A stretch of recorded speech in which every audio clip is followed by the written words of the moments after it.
I stood in the bridal suite, smoothing the sleeves of my lavender gown, soft, elegant, just like the one I wore the day Daniel graduated. From the hallway, I heard Jasmine's voice. "She looks like a sad little doily." Daniel's laugh followed. "Well, we said vintage, not expired." They didn't know I was listening. I didn't cry. I didn't speak. I just smiled, picked up my phone, and called the venue. "Hi, this is the mother of the groom. Cancel the wedding." You don't humiliate a woman who paid the bill. Before we continue, I'd love to know, where are you watching from today? Comment below. Before any of this, before the dress, the wedding, the cancellation, I was someone entirely different. Or maybe I just believed I was. My name is Evelyn Thomas. I'm a baker, a widow, a mother, and until recently, I was a woman who would have swallowed any insult with a smile just to keep the peace. I lost my husband, Michael, when I was 38. A drunk driver hit his car on a rainy night in November. One phone call, that's all it took to turn the word forever into never again. Daniel was 10 at the time. He had Michael's eyes. And after that night, he had only mine to look into when life got confusing, scary, or just too heavy for a boy to carry alone. We were inseparable. I'd pack 2 lunches, one for him, one for me, and we'd meet on the school lawn during my bakery's mid-morning lull. I taught him how to knead dough before he could spell cinnamon. He used to rest his head on the bakery counter while I prepped the evening rolls. "We're a team, Mom," he'd say. "You and me against the world." And he meant it. Didn't date much after Michael. There was no time, and truthfully, no desire. My love was redirected into raising Daniel. Every decision I made, every penny saved, every recipe invented, every hour worked alone was for him. I wanted to raise a man who was kind, strong, and grateful, and for a while it seemed I had. He got into college on a scholarship, but I still helped with the rest, paid what I could, sent surprise care packages filled with muffins and handwritten notes. His roommates used to joke that I was the sweetest mom on earth. I wore that like a badge. When he brought Jasmine home the first time, I baked a lemon tart. She said she didn't eat sugar, rolled her eyes when I offered herbal tea. Instead, "She's just nervous," Daniel said, brushing it off. I wanted to believe him. We all have off days. But the second and third impressions weren't better. Jasmine had a way of looking at me like she was always holding her breath, like being in my presence was a test of endurance. Her compliments were half smiles.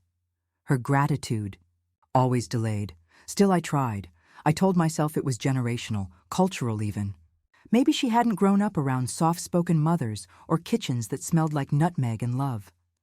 At the time, I didn't realize I was slowly folding myself smaller and smaller, just to fit into a version of motherhood she could tolerate. Offered them the down payment for their first apartment. Bought the new couch when Daniel said theirs was second-hand and smelled off. I listened when Jasmine complained about work, even though her tone suggested she'd rather be talking to a mirror. When they got engaged, Daniel asked if I would help with the wedding. I didn't hesitate. I told him I'd pay for everything. Venue, catering, flowers, whatever they needed. "I want you two to have a day you'll remember forever," I said. Looking back, I should have asked how they wanted to remember it. Was shut out of most of the planning. Jasmine said she had it under control. I was given tasks, make deposits, wire money, sign contracts. When I asked about the theme or menu, Jasmine gave short, clipped answers. "Minimalist elegance," she said once. "You wouldn't understand." Still, I bought a new dress. Not flashy, just a graceful lavender gown that reminded me of the one I wore when Daniel walked across the graduation stage. That was our moment, just the two of us. And somehow, I thought this wedding would be a bigger, brighter version of that feeling. I had this idea in my head, that I would walk into the room and Daniel would look at me with those same proud eyes, that he'd hold my hand before he walked down the aisle. That Jasmine would take a moment, just one, to thank me for everything I'd given, not just financially, but emotionally. Instead, I became background noise at my own son's wedding. A sponsor, not a mother. A convenience, not a comfort. But, back then, I still believed that love could fix things, that it was just wedding stress, that my role as a mother was to bend so their future wouldn't break. I kept trying. I offered to help with invitations. Jasmine said no. I mailed them, in secret anyway. I asked if I could host a bridal brunch. She said she was too busy. So I baked pastries and sent them with Daniel. He returned the empty tray 2 days later. She said thanks, he mumbled. I should have seen it. I should have heard it in his tone.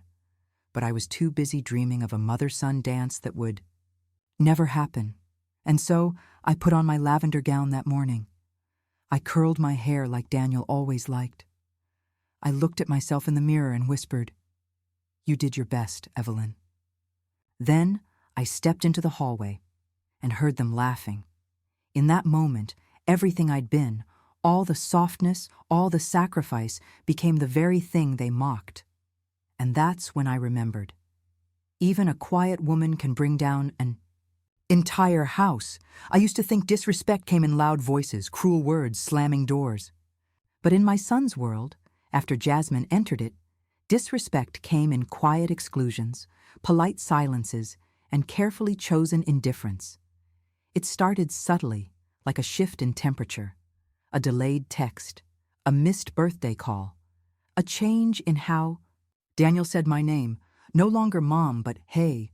Before Jasmine, Daniel would drop by the bakery at least twice a week. He'd sneak a cinnamon twist from the cooling rack, kiss my cheek, and ask about my day like it mattered. After her, those visits turned into quick pickups. He barely looked up from his phone. Jasmine, meanwhile, never made much effort to belong. I invited her to my weekly Sunday dinners, a little tradition I held on to since Michael passed. She showed up late the first time, didn't touch her plate, and scrolled through Instagram under the table. "I'm just not a family dinner person," she told Daniel loudly in the car as they left, thinking I couldn't hear. I heard. Still, I made excuses. Maybe she was overwhelmed. Maybe she had a difficult upbringing.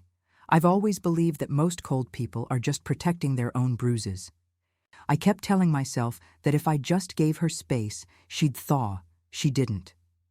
Instead, she filled that space with quiet barbs and casual insults dressed as humor. When I gifted her a vintage bracelet that had belonged to my grandmother, she opened the box and said, "Oh, this is like really old." Then set it down like it might break if she touched it too long. "It's been in our family for 3 generations," I said gently. She shrugged. "We're doing more of a modern aesthetic." I felt foolish. Not because the bracelet was rejected, but because I realized Jasmine didn't see me as family at all. The distance between Daniel and me widened like a seam torn open. Every time I tried to stitch it back together, Jasmine yanked the thread. Started hearing from others, my sister, my cousin, little things they'd overheard. Jasmine complaining that I was too involved, that Daniel needed to set boundaries, that I was controlling. I couldn't understand it. All I had done was offer support. All I wanted was to be a part of this next chapter in his life. When they began planning the wedding, Daniel assured me I'd be included. "We'll need your help with the details, Mom. Jasmine isn't that close to her family." I smiled. It felt like an olive branch, but the truth was, I wasn't. Part of the planning. I was part of the funding. They emailed me a spreadsheet, cold and transactional, listing costs, venue, flowers, catering, photographer. I paid without complaint, even when they exceeded the original budget. I told myself it was my gift to them. I even offered to pay for Jasmine's dress. She declined, then later told Daniel she didn't want to be indebted to someone with taste from the 90s. I overheard that too. Through the thin wall of a phone call, Daniel didn't know I was within earshot of. He didn't defend me. He just laughed. That laugh would become a sound I'd replay in my mind over and over. Even the seating chart for the reception held quiet insults. When I saw the draft, my name was next to distant cousins, while Jasmine's extended family was front and center. I asked Daniel if it was a mistake. "Jazz just wants her side close to the dance floor," he said, not meeting my eyes. "And me far from it?" I asked. He sighed. "Mom, please don't make a thing out of this." That was his new phrase. "Don't make a thing out of this." He used it when I asked if I could give a toast. He used it when I offered to make the cake. He used it when I cried, gently, one evening after Jasmine told me maybe I should wear something darker and less dated to the wedding. "You'll outshine her," Daniel had said. "She just wants to feel like the bride." I nodded, then went home and folded the soft lavender gown back into its box. I told myself maybe I was overstepping. Maybe I was too emotional, too involved, too nostalgic for a version of Daniel that no longer existed. Still, I tried. I hand-wrote letters to be placed at every guest's table, a tradition Michael and I had started at our own wedding. Jasmine refused. "It's too old-fashioned," she said. "This is our day, not a memory lane parade." And so I sat at home, staring at 120 sealed envelopes that no one would ever read. The final confirmation came just days before the wedding. A family friend called me discreetly and said, "I'm not sure if you know, but they've been mocking you in their group chats. The dress, your speech, the bakery. Evelyn, it's cruel." I felt like someone had punched the air out of my lungs. It wasn't just a misunderstanding. It wasn't stress. It wasn't an awkward phase. It was targeted. It was deliberate. And Daniel, my son, my boy, my miracle, was silent through it all. I was no longer a mother in their story.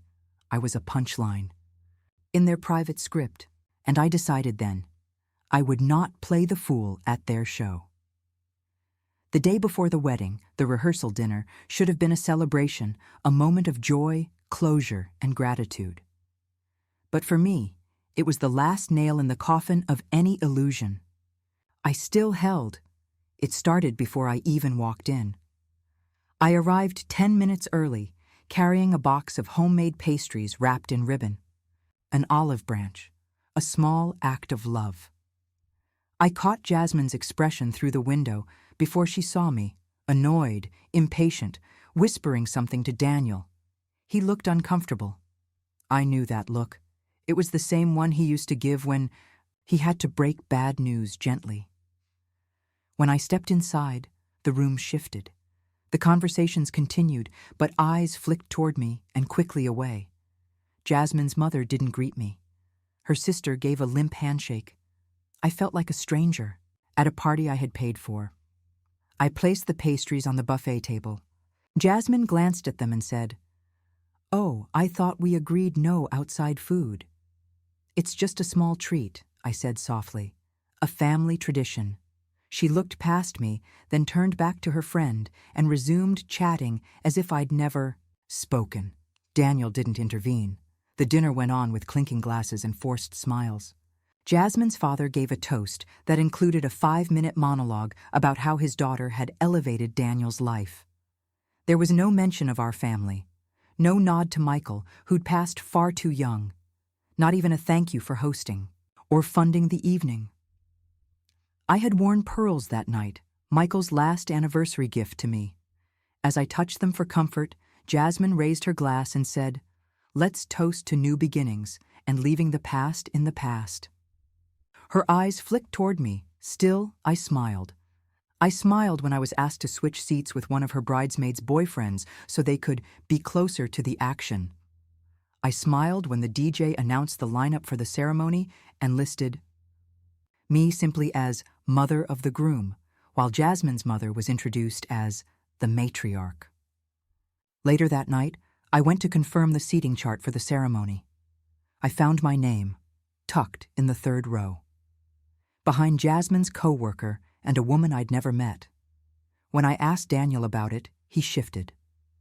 She wants the Aisle, to be clear, for photos. You'll still have a great view. From the back? I asked. He looked down. Please don't make this harder than it is. That phrase again. Harder than it is. They had no idea the weight I was carrying, the way their small cuts bled in private, the way every dismissal tore at a lifetime of love I had poured into him. Jasmine had turned my son into a diplomat for her comfort, and I, his mother, was collateral. I should have left then, but I didn't, because part of me still hoped something would change. That Daniel would look me in the eyes and remember. That Jasmine would have a moment of clarity, of humanity. But they didn't.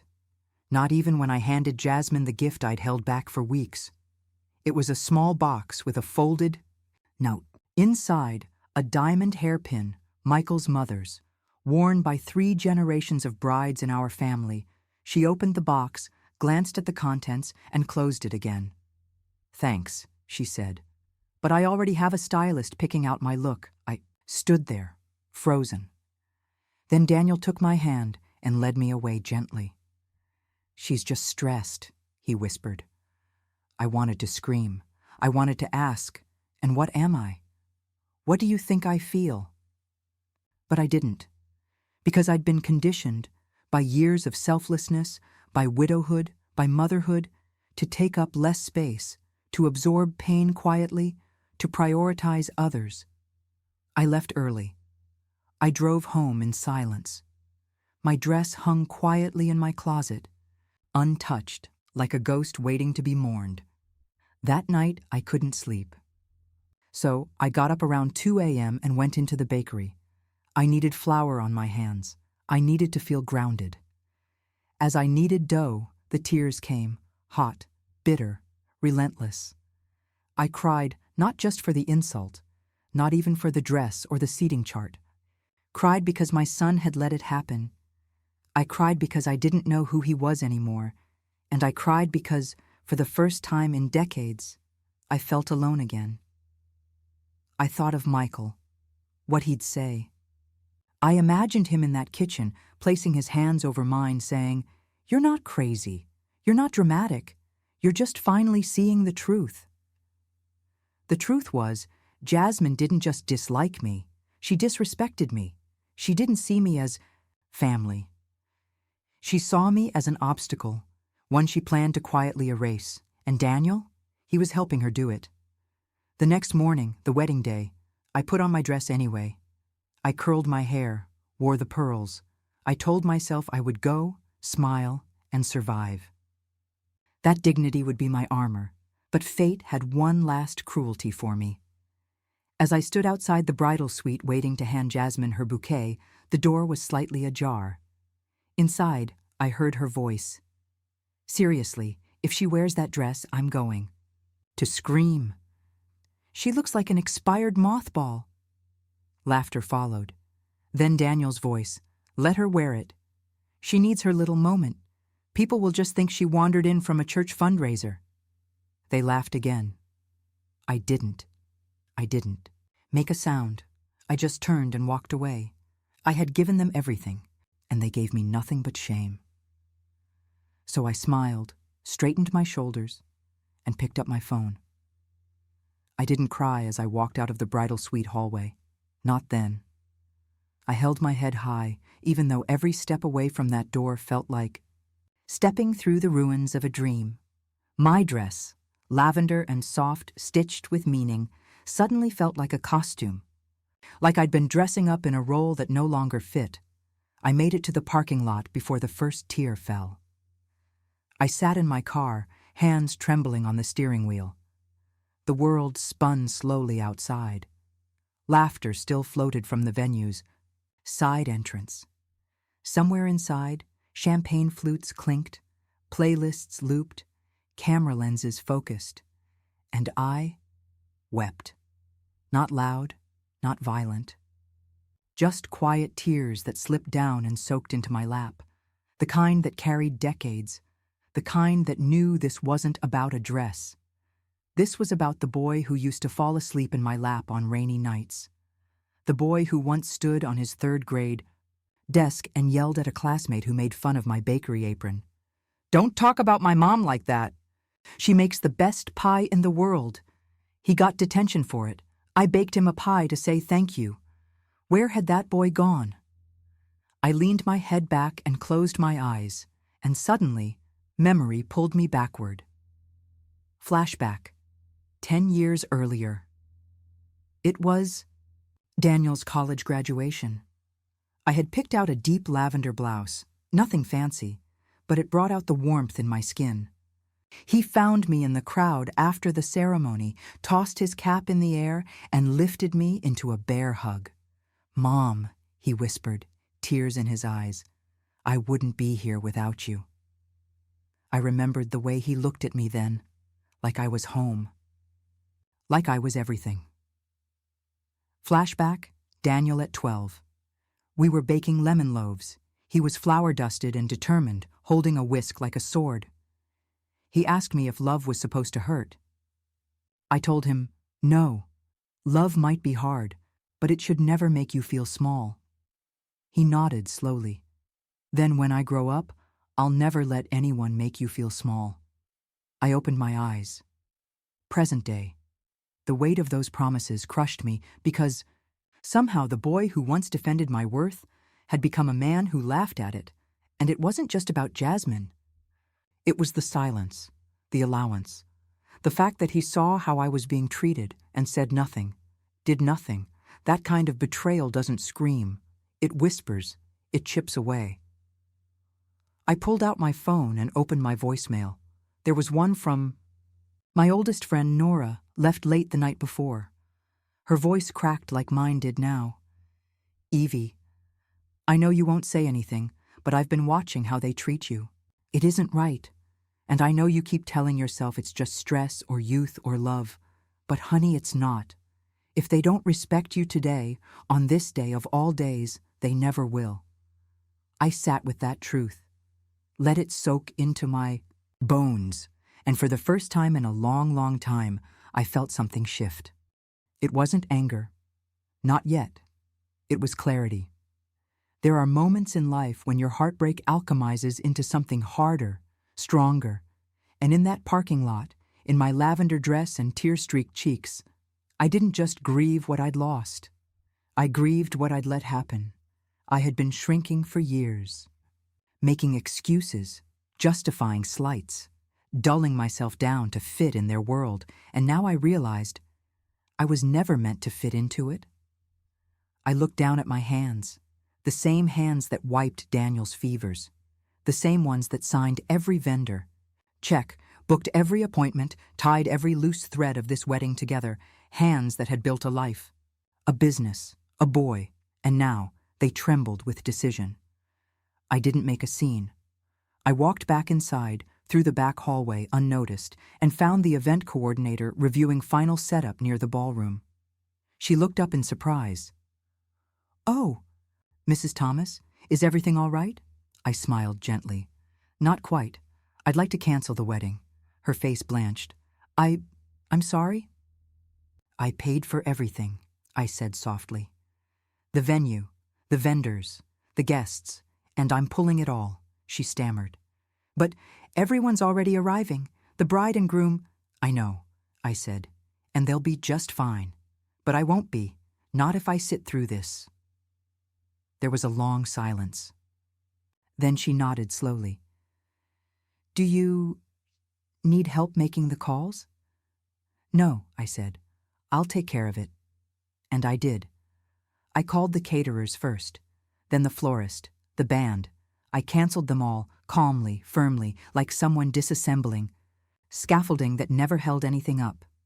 With each call, I felt lighter. I wrote a note next, on hotel stationery. "Daniel, I raised you alone. I gave you everything I had, but I will not fund my own erasure. You may marry whom you choose, but I choose not to witness my own disrespect. Mom." I walked back to the bridal suite and left it on the dressing table beside Jasmine's untouched bouquet. No one saw me. No one stopped me. And when I reached my car again, the sky had softened into early sunlight. The air smelled of lavender and coming rain. I exhaled for the first time in years. Have you ever reached a breaking point where silence no longer felt like strength? Tell me your story in the comments. They thought I'd wear the dress, sit in silence, and smile for their photos. Instead, I wore my dignity and walked away from everything they assumed I needed. The phone calls were easier than I expected. There was no trembling in my voice when I spoke to the florist, just steady calm. Please don't deliver the arrangements. The wedding's been called off. A pause, then a quiet, "I'm so sorry, ma'am." The band was next, then the caterer, then the shuttle company. Each time, I expected a lump in my throat, some waver of guilt, some flood of regret. But none came, just the stillness that follows a storm. By the time I reached the venue's front office, word had begun to travel. A junior planner rushed toward me. "Mrs. Thomas, I think there's some confusion. People are arriving. They can go home," I said gently, holding her gaze. "Or stay and enjoy the space. There's no wedding." She blinked, stunned. "But they're already getting dressed." "I know," I said. "Let them get dressed. Let them talk. Let them speculate. It'll give them something to remember." And then I did something no one expected. I left. Not with anger, not in haste.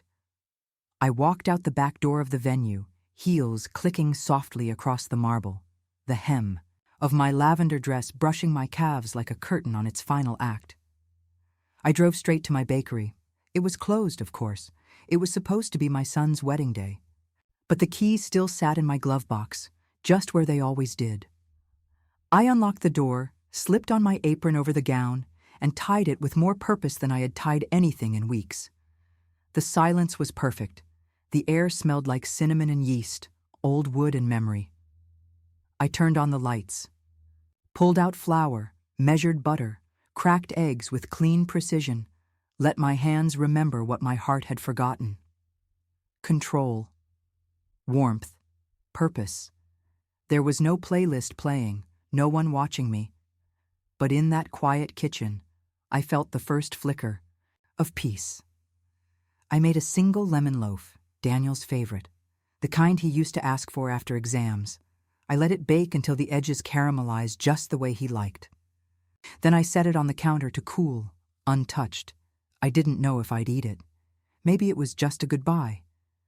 Afterward, I sat in the tiny nook behind the front counter with a cup of chamomile tea. My phone buzzed once. Daniel. Daniel. "What did?" "You do?" I didn't reply. He sent another. "Daniel. You embarrassed us. What are you trying to prove?" Still, I didn't respond. I powered off the phone and slid it into the drawer beside the register. For once, I didn't owe anyone an answer. It's a strange kind of peace, the kind that arrives when there's nothing left to lose. I sat in that chair for an hour, watching. The sunlight inch across the tile, casting long shadows over flour-slicked countertops and cooling racks.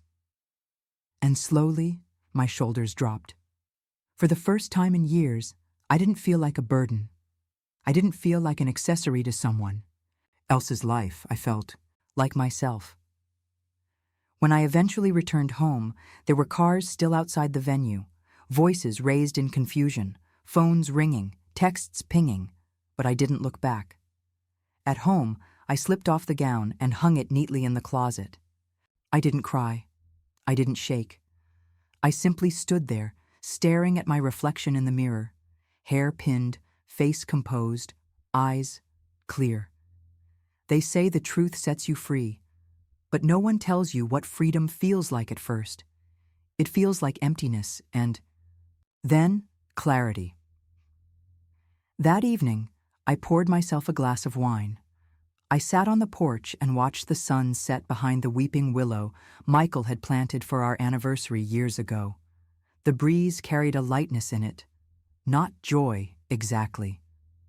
Not yet. But peace. That kind of peace you only get after you've stopped asking to be seen by people determined to look past you. I thought about Daniel, where he was, what he was saying. I pictured Jasmine screaming, blaming him. I pictured the guests fanning themselves, gossiping, refreshing social media for answers, and I pictured the bouquet I left behind, wilting quietly in the bridal suite. It wasn't vengeance I felt. It was release. A quiet, steady realization. I didn't need to be part of something that hurt me just to prove I could endure it. Not anymore. They had tried to make me small. But dignity, once awakened, doesn't shrink back down. And in that lavender dress they had mocked, I had done something Jasmine would never understand. I had walked away without raising my voice. For the first time in my life, I didn't beg to be chosen. I chose myself. And the world kept spinning just fine without their approval. It didn't take long for the unraveling to begin. By the time I finished my glass of wine that evening, the group chats had exploded. My neighbor, who had been invited to the wedding, texted me a screenshot of someone's Instagram story. It showed the venue doors still locked, guests standing outside in full attire, fans in hand, confusion thick on their faces. The caption read, "Wedding canceled? What's going on?" A moment later, another story popped up. Jasmine, red-faced, pacing the ballroom. Someone had tagged her, then quickly removed it. But not before it spread. I wasn't there to see the chaos unfold in real time, but I heard about it in bits and pieces, like scattered confetti after a storm. The photographer left first. He had other clients that day. The florist arrived, flowers in hand, only to be turned away at the front gate. The cake, 3 tiers tall with sugared peonies and hand-painted initials, sat melting in the back of a delivery van. Guests were told the ceremony was postponed, then rescheduled, then possibly happening later, then finally canceled. It was Daniel who called me first. I saw his name light up my phone, but I let it ring. He called again and again, 5 times in under 10 minutes. I didn't answer any of them. Finally, he left a voicemail. Daniel, angry, breathless. "What the hell, Mom? You ruined everything. Do you know how insane you look right now? People are laughing at us. Jasmine's crying. Her parents are threatening. Legal action." Click. I sat in silence, watching the voicemail notification fade from my screen. I had expected rage. I had even expected tears. What I hadn't expected was how little it moved me. When you've been disregarded long enough, their disapproval starts to lose its sting. I spent that evening alone. No music, no news, just the hum of the ceiling fan and the quiet breath of a house that had stood through storms far worse than this. By the next morning, word had spread. Apparently, Jasmine's mother had taken to Facebook with a post full of vague accusations. Betrayed by someone we trusted. Mental instability can strike at any age. Prayers requested during this difficult time. I nearly laughed. Mental instability? That's what they'd reduced my boundaries to? My sister, bless her, didn't hold back. She commented, "Or maybe some women just get tired of writing checks and being disrespected. That doesn't make them unstable, it makes them strong." Comments poured in. Some people defended Jasmine, most didn't. A few tagged me directly. I stayed silent, but not everyone stayed quiet. One of Jasmine's bridesmaids, Emma I think her name was, posted a TikTok later that afternoon. She stood outside the venue, dressed in pastel silk, curls undone, mascara smudged, POV, the mother. Of the groom paid for everything, got mocked by the bride, and then calmly canceled the wedding on the day of. Absolute queen behavior. The video went viral. Within hours, my bakery's business page was flooded with supportive messages. "We stan a woman who knows her worth." "I'd buy 1,000 cinnamon rolls just to thank you for canceling that wedding." "Can we get a cookie called the lavender clapback?" I never intended to be a symbol. I didn't do it for revenge or likes or internet validation. I did it because I finally realized I mattered. And I refused to sit in the front row of my own humiliation one more time. Daniel showed up at my house the next evening. He didn't knock at first, just stood outside in the driveway, staring at the porch swing where I sat with my tea. Eventually, he stepped forward, hands deep in his pockets, his suit jacket wrinkled, eyes bloodshot. "I came to apologize," he said, voice low. I said nothing. Just looked at him. Not unkindly, but not with open arms either. "I didn't know it had gotten that bad," he added. Jasmine can be sharp, but I didn't think you'd feel so attacked." "You didn't think because you weren't looking," I replied calmly. He winced. "I was trying to keep the peace." "No, Daniel," I said. "You were keeping her peace at the expense of mine." He sat on the porch step, staring at his hands. "I didn't know what to say. Every time you brought something up, I thought it'd blow over. I didn't think you'd actually walk away." "I didn't walk away," I said. "I walked back to myself, to the woman who raised you without asking for anything but kindness in return." He didn't speak for a long time. Then finally, he whispered, "I miss that version of me, the one who protected you." "You don't have to miss him," I said. "You just have to choose him again." But I didn't reach for him, and when he finally got up and walked back to his car, I didn't stop him, because this time, the healing wasn't his to lead. They thought I would beg to be part of their life again, but I wasn't begging. I was watching them realize who I'd always been and who I would never be again.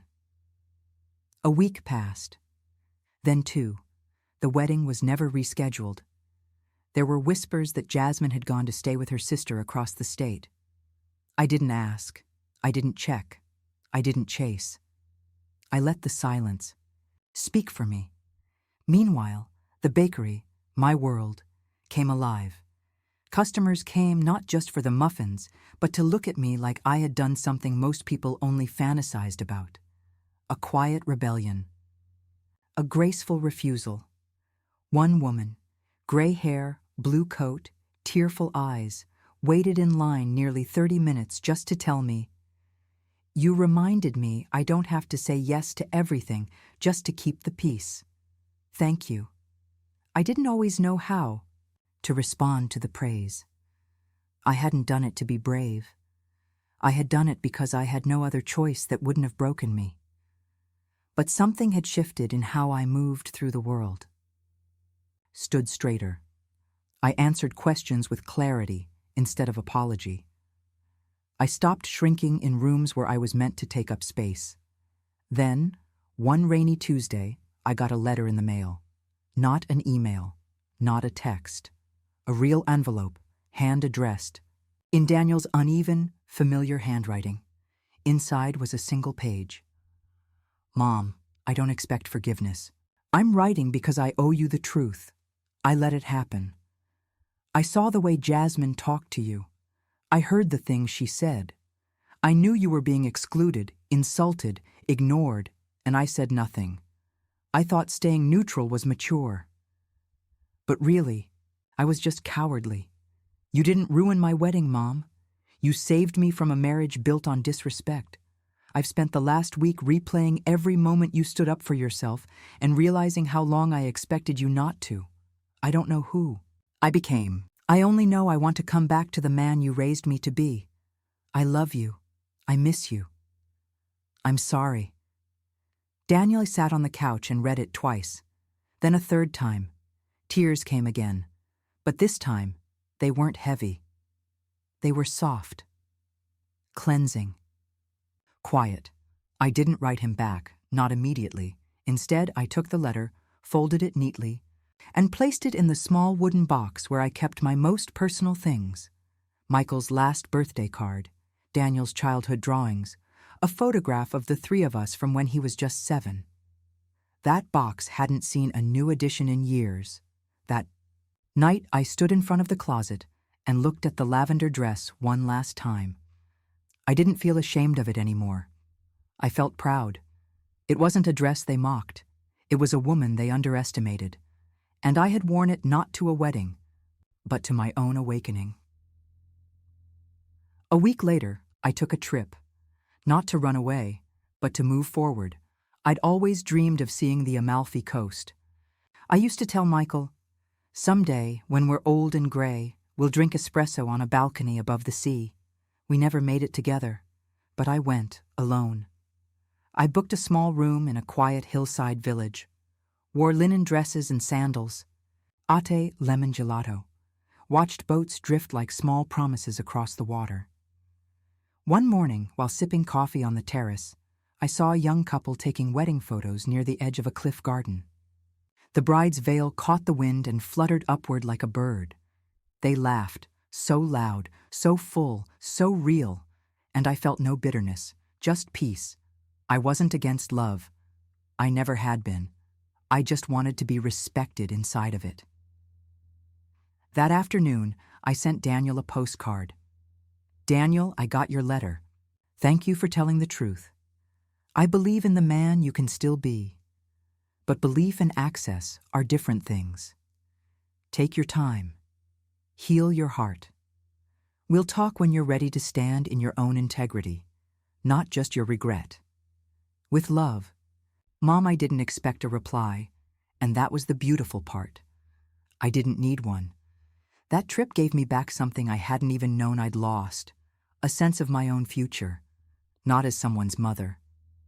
Not as someone's +1 or financier or convenient backdrop, just me, Evelyn, the woman who raised a son, the woman who built a business, the woman who canceled a wedding in a lavender dress and left with her head held high. I came home tan, rested, changed. I stepped into my bakery and smiled at the smell of cinnamon and flour. Customers clapped when they saw me. Someone handed me a bouquet of purple hyacinths. Daniel didn't call. Jasmine didn't return. The world turned. And I was still standing, stronger, quieter, whole. There's something sacred about when a grown child begins to see their parent not as a fixture, but as a human being. It doesn't undo the damage, but it opens the door for repair. And I wasn't angry anymore. I was just tired and ready for peace. The bakery kept blooming.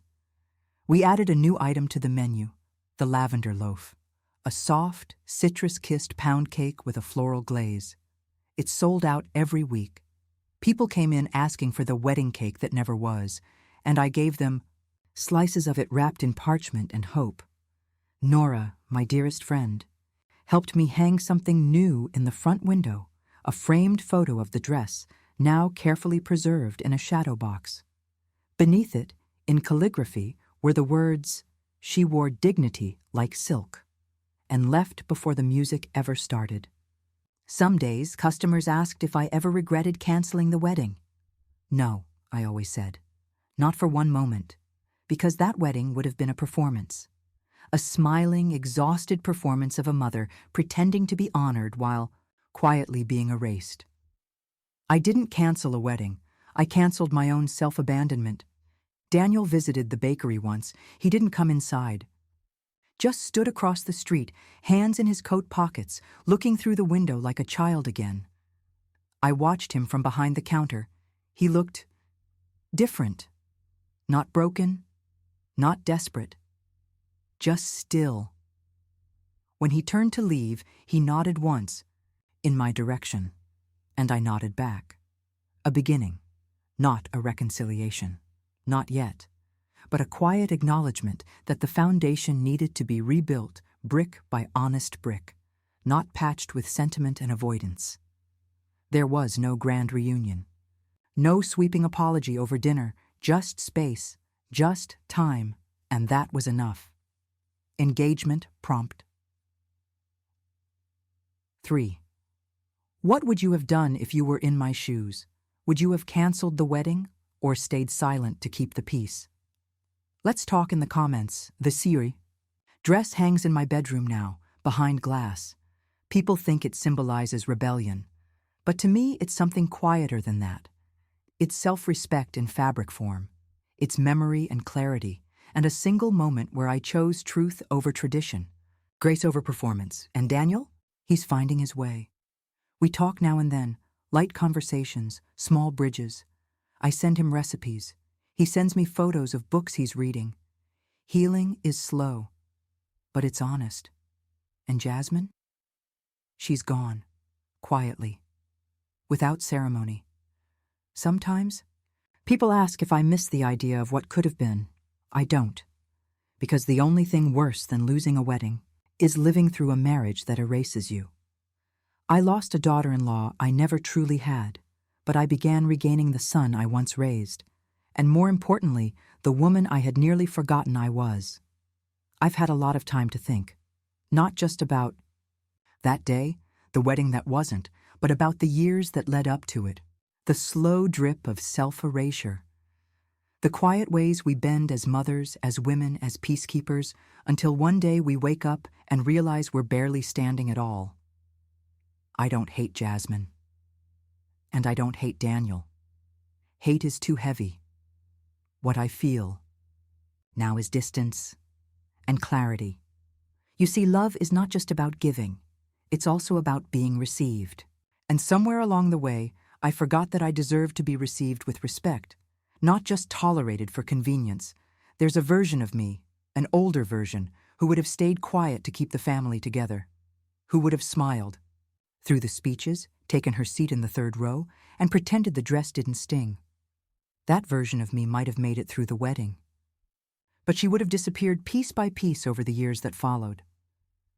I think of all the women watching this, those who've sat at holiday tables swallowing their pride, laughed off disrespect to keep things civil, handed over money, time, love, and patience without ever asking for anything in return.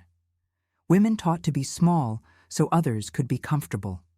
To you, I want to say this. It is not dramatic to set a boundary. It is not cruel to protect your dignity. It is not selfish to walk away from something that asks you to abandon yourself. What I did that day wasn't revenge. It was remembrance. I remembered who I was before silence became my survival tactic. I remembered the little girl who spoke up. When someone cut in line, the young wife who once told Michael, "I won't be anyone's second choice, not even yours." The mother who stood in a principal's office and said, "If you don't treat my son with kindness, you'll answer." To me, that woman, me, hadn't disappeared. She'd just been waiting for permission to return, and I gave it to her with one phone call, one calm, decisive action, one refusal to play along. Now the days are quieter, softer. My world is smaller, but richer. I go on long walks. I bake for the joy of it, not obligation. I light candles at night, not to mask anything, but to make space feel warm. I write in my journal again. I even started painting. Nothing professional, just color on canvas. It feels good to create something that doesn't have to feed anyone else but me. Daniel and I speak every so often. Our conversations are cautious, but real. He asks questions now. He listens longer. And when he tells me he's proud of me, I don't hear guilt in his voice anymore. I hear reverence. We may never go back to what we once were, but maybe we'll build something new, something honest. He told me recently, "You taught me what love looks like. I just didn't realize until I saw you refuse to accept anything less." That's the thing about moments like this. You don't do it just to change the story. You do it to reclaim the narrator's pen. Would I do it again? Yes, without hesitation. Because in losing that wedding, I gained something far more enduring, a return to myself, to the woman who doesn't need a spotlight to shine, to the mother who teaches not by silence, but by example, to the version of Evelyn, Thomas who walks into every room wearing quiet power like pearls. No apology, no permission, and to the dress, it's still hanging in my bedroom. But now, when I look at it, I don't see what I lost. I see what I reclaimed. A friend recently said to me, "You canceled a wedding with a smile on your face. That's legendary." I laughed, but the truth is, I didn't smile because it didn't hurt. I smiled because I finally understood. They may mock your dress. They may minimize your love. They may turn you into a side character in your own life. But if you have the strength to stand, the courage to walk, and the dignity to do it without drama, you become unforgettable. And that is what they never saw coming. They laughed at the dress, but they will never forget the woman who wore it.